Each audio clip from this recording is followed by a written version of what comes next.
ہمارے حکومتی اداروں میں پی آئی اے کے بعد اگر کوئی دوسرا بڑا ڈوبتا ہوا جہاز تھا جو پستی کی گہرائی میں گرتا چلا جا رہا تھا تو وہ پی ٹی وی۔ خسارے کی وجہ سے پی ٹی وی کی حالت تو یہاں تک پہنچ گئی کہ اخراجات پورا کرنے کے لیے لائسنس فیس کو بھی ایک دم 35 روپے سے 100 روپے کرنے کا فیصلہ کیا جا رہا تھا، لیکن عوام کے بل بلانے پہ حکومت کو یہ فیصلہ واپس لینا پڑا۔ پھر وزیر اعظم عمران خان کے ایک فیصلے نے پاکستان میں پی ٹی وی کو اپنی تاریخ میں ہی ایک نئی مثال قائم کر دی، اور وہ فیصلہ تھا کہ پاکستانی عوام کو اردگال جیسا تاریخی ڈرامہ دکھایا جائے۔ اور جب سے عمران خان کی فرمائش پہ ڈرامہ اردگل غازی پی ٹی وی پر اردو زبان میں نشر کیا جا رہا ہے تو ماضی کے تمام ریکارڈ توڑتے ہوئے اس ڈرامے نے نہ صرف پی ٹی وی کو اپنے پاؤں پہ کھڑا کر دیا بلکہ پی ٹی وی اور ٹی آر ٹی کے درمیان مستقبل میں مشترکہ پروڈکشن کی بھی راہ ہموار کر دی۔ جس دن سے اس ڈرامے کو نشر کرنا شروع کیا گیا تو پہلے 16 گھنٹے میں ڈرامے کی پہلی قسط کو 2,34,000 افراد نے دیکھا، جبکہ پی ٹی وی ہوم کے یوٹیوب چینل پہ دیکھنے والوں کی تعداد میں ایک ہی دن میں 40,000 کا اضافہ ہوا، اور اسی روز ٹویٹر پر بھی مسلسل 5 گھنٹے تک یہ ٹاپ ٹرینڈ بنا رہا۔ اردگل غازی کے نام سے جو YouTube channel P T V نے بنایا، اس پر صرف 15 روز میں 1 ملین سبسکرائبرز ہو گئے، اور اس وقت صرف 3 ماہ کے دورانیے میں اس کے سبسکرائبر 7.87 ملین ہو چکے ہیں، اور اس چینل پہ کوئی بھی ایک ایسی ویڈیو نہیں ہے جس کے ویوز 5 یا 6 ملین سے کم ہوں۔ اس ڈرامے نے پاکستان میں تمام ریکارڈز توڑ دیے۔ ٹویٹر پہ ابھی بھی اس ڈرامے نے اپنی ٹرینڈنگ قائم کی ہوئی ہے، جو اس ڈرامے کو ایک ایسے ریکارڈ کی جانب لے کے جا رہی ہے جسے شاید توڑنا ممکن نہ ہو سکے۔ لیکن سوال یہ ہے کہ پی ٹی وی کو ڈرامہ اردگل غازی دکھانے کی ضرورت کیوں پیش آئی؟ جی، وہ پی ٹی وی جس کے ڈرامے ایک زمانے میں دنیا بھر میں پاکستان کی پہچان ہوا کرتے تھے، ایک طرف تنہائیاں، دھوپ کنارے، انکہی، انکل عرفی، وارث، یہ ایسے تفریحی ڈرامے تھے، دوسری طرف تاریخی ڈرامے جیسے بابر، لبیک، آخری چٹان، یہ ڈرامے ہماری ٹیلی ویژن انڈسٹری کی شان اور دنیا بھر میں مقبول تھے۔ وارث جیسا ڈرامہ جو کہ انڈیا کی ایکٹنگ اکیڈمی میں خاص طور پہ دکھایا جاتا تھا، وہ بھی پی ٹی وی کی پروڈکشن تھا۔ پھر ایسا ہوا کہ پاکستانی ڈرامے اپنا وہ معیار برقرار نہیں رکھ سکے اور عوام اپنے ہی ڈراموں سے دور ہو گئی۔ حقیقت یہ ہے کہ صرف پی ٹی وی ہی نہیں، پرائیویٹ چینلز پہ بھی جو ڈرامے دکھائی جا رہے ہیں ان کو اتنی پذیرائی نہیں مل رہی جتنی کہ ترک ڈرامے اردگل غازی کو ملی۔ آخر اس کی وجہ کیا؟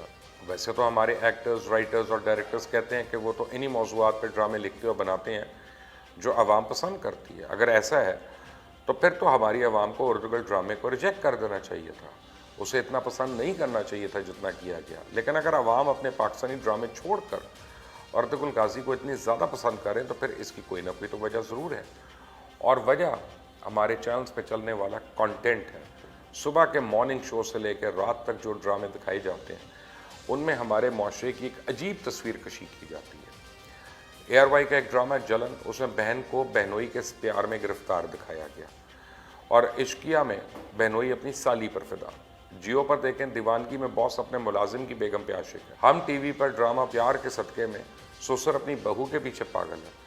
دلربا میں ایک لڑکی کو 5 لڑکوں کے ساتھ اس کا افیئر ہے۔ ڈرامہ محبوب آپ کے قدموں میں لڑکی اپنے دیور پر عاشق ہے، جس کو پانے کے لیے وہ جادو ٹونا کر کے دیور کا گھر اجاڑتی ہے اور پھر اپنے شوہر سے طلاق لے کے دیور سے شادی کر لیتی ہے۔ قربتیں ڈرامہ میں سہیلی نے اپنی ہی دوست کے میاں سے شادی کر دی، اور کامیڈی کے نام پہ بھی جو چچورا پن دکھایا جا رہا ہے اس کو دیکھ کر ہنسی کم اور رونا زیادہ آتا ہے۔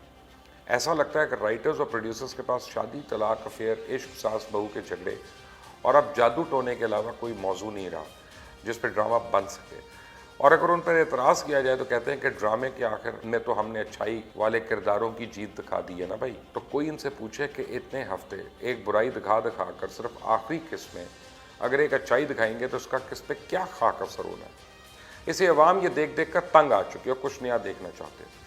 اس لیے جب یہاں انڈین موویز آ کے خوب بزنس کرنے لگتی ہیں، کبھی اسٹار پلس کے ڈرامے اور اب کچھ سالوں سے ٹرک ڈرامے جو ہیں یا ترک ڈرامے، ویسے تو ترک ڈرامے پچھلے کئی سالوں سے پاکستان میں دکھائے جا رہے تھے، لیکن وہ کیونکہ پرائیویٹ میڈیا پہ دکھائے جا رہے تھے تو سب ٹھیک تھا۔ پی ٹی وی پہ دکھایا گیا تو کئی فنکاروں کو اس میں مسئلہ ہونا شروع ہو گیا، کچھ نے تو اس کی حمایت کی، لیکن فنکاروں کی ایک بہت بڑی تعداد نے اس کی مخالفت شروع کر دی۔ عوام نے ہر طرح کی تنقید سے لاپرواہ ہو کے اس ڈرامے کو خوب سراہا، اور اس ڈرامے اردگل غازی میں پاکستانی عوام کو مختلف چیزیں دیکھنے کو ملی جو ہمارے ڈراموں میں تو نظر نہیں آتی۔ سب سے بڑی بات تو یہ کہ ایک تاریخی ڈرامہ ہے، اس میں آپ مسلمانوں کی فتح کی شاندار ہسٹری کو رپیٹ ہوتے دیکھ سکتے ہیں۔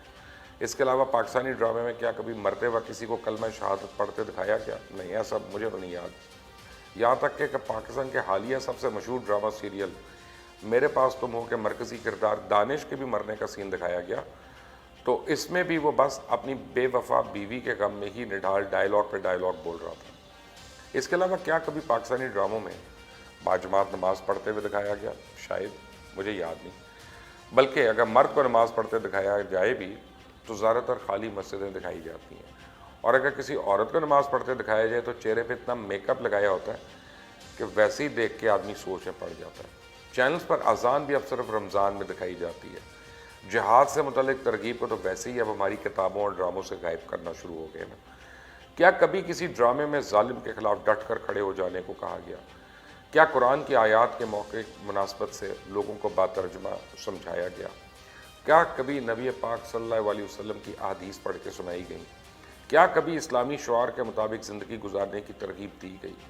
کیا کبھی صلیبی جنگوں کی سازشوں کے بارے میں بتایا گیا کہ کیسے انہوں نے ہمارے اندر نفاق ڈالا؟ کیا کبھی آپ کو اردگل میں کوئی سنی، شیعہ، وہابی، دیوبندی، بریلوی یا اہل حدیث نظر آیا؟ تو ان سب سوالوں کا جواب نہیں، جبکہ یہی وہ چیزیں جو ہماری عوام دیکھنا چاہتی ہے، لیکن ہمارے دشمن نہیں چاہتے کہ ہم یہ دیکھیں۔ اس ڈرامے کو مسلمانوں میں بڑھتی ہوئی مقبولیت سے خوفزدہ ہو کے بھارت نے اسے پابندی عائد کر دی، جبکہ نیو یارک ٹائمز اس ڈرامے کو اسلامی بم سے تشبیہ دے رہا ہے، کیونکہ ڈرامہ مسلمانوں پہ بڑے گہرے نقوش چھوڑ رہا ہے۔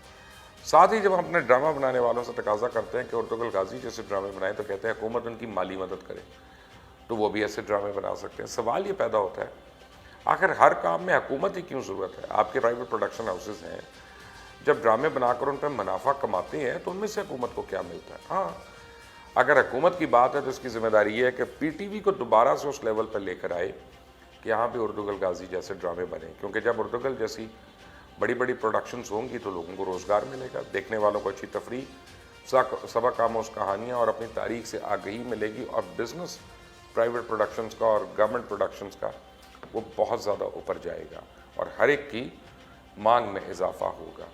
تو اب دیکھنا یہ ہے کہ ہماری جتنی انٹرٹینمنٹ انڈسٹری سے منسلک لوگ ہیں، چاہے وہ ارطغرل کو فیور کرتے ہیں یا اس کو ڈس اون کرتے ہیں، دونوں صورتوں میں کیا آپ اتنا مقبول ڈرامہ بنا کے سامنے لا سکتے ہیں یا نہیں؟